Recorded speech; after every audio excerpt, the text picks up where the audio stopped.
Hi guys, good morning. Jamila here. This video, I don't even know what to say. Like, to say I'm heartbroken is an understatement. Like, to say I'm heartbroken is not even putting it into words. Like, we were trying so hard to take our country back. People came out to vote. People spent all day voting. Some even into the night, only for all their efforts to be turned to nothing, for them to impose someone that can't even represent us in any way as the lead, as the winner.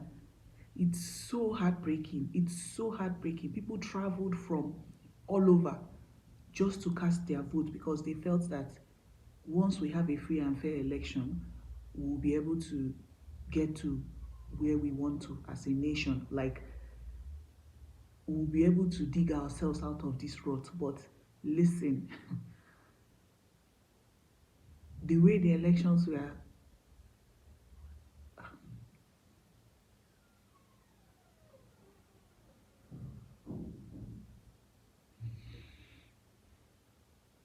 I would have gone home too, but nobody's going to allow me to travel in this condition.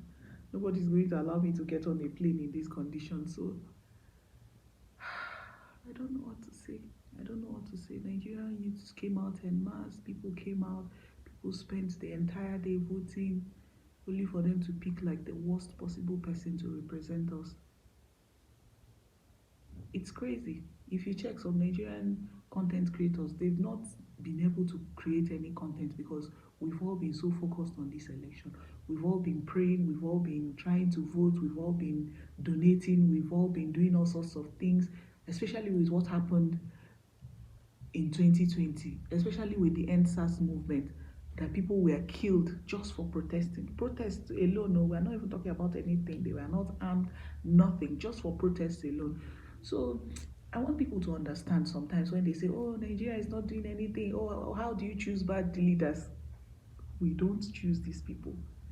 They shove these people down our throats. We protest, we get shot. People are able to do peaceful protests everywhere else in the world, in parts of the world, but in Nigeria, you could get shot.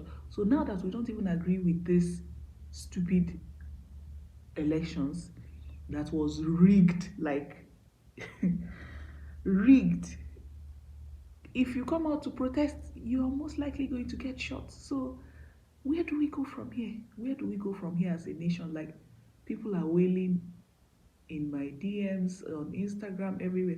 I've been staying away from social media because I'm 9 months pregnant. This baby could come at any time. It's not good for my mental health at all. But I can feel the pain. I can feel the pain of my people. They've gone out of their way to vote.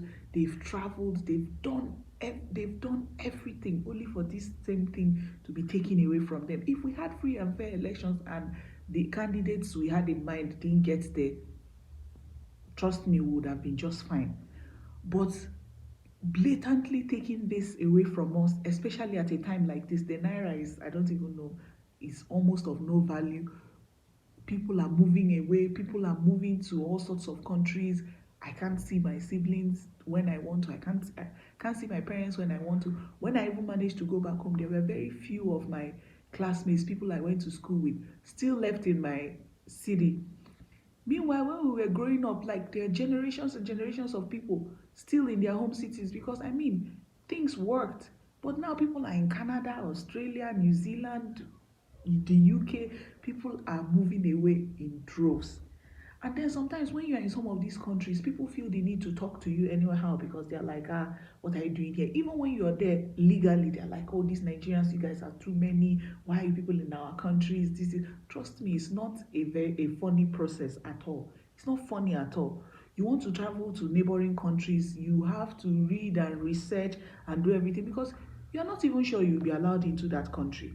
In this last video I watched of Tayo Aina, he wanted to go to Egypt as a Nigerian, and he had to go to somewhere else first, to Europe, and then get a visa from there on top of his Schengen visa just to get to Egypt. We were hoping to get someone that could, at least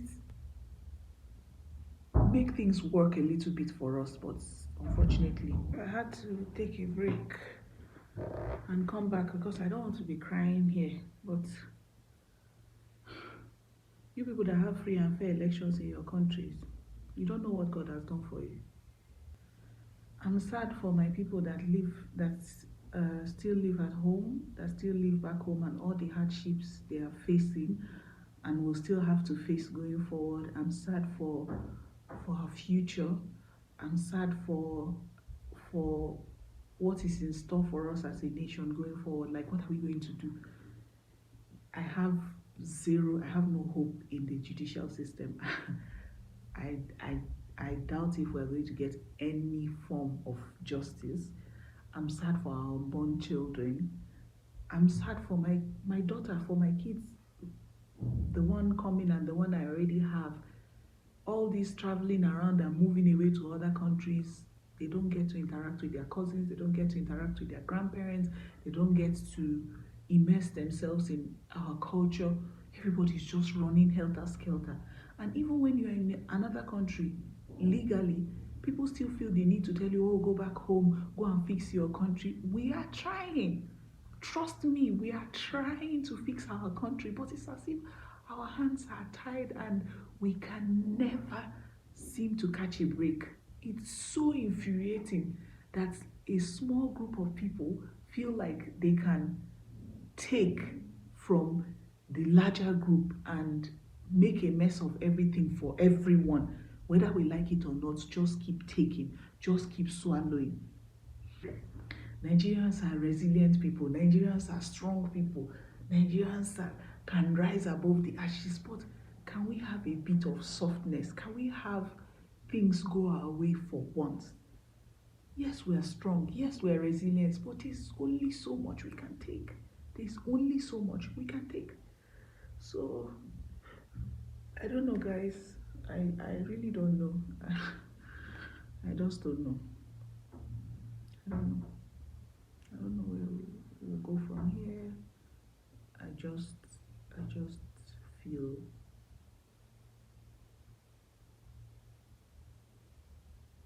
I'm heartbroken. That's just it. I'm heartbroken, like many other Nigerians.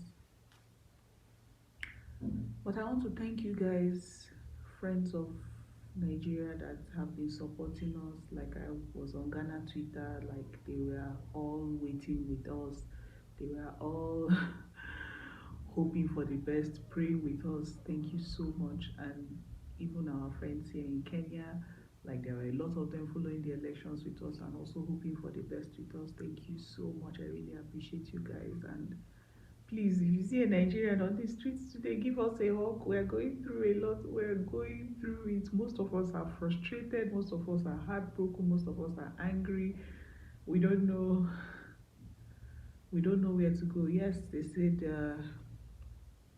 they will go to courts and all that, but if the election was this blatantly mismanaged, I don't know how courts will be. So thank you guys for supporting us. Thank you for laying awake with us, watching and keeping up with the news. I really appreciate the love. People from other countries just following and hoping for the best for us. Thank you so much. You guys were almost as invested as we were. So I don't know, guys, but I'm just here to express myself. Content coming later, but for now, I need to protect my mental health and get this baby bedside.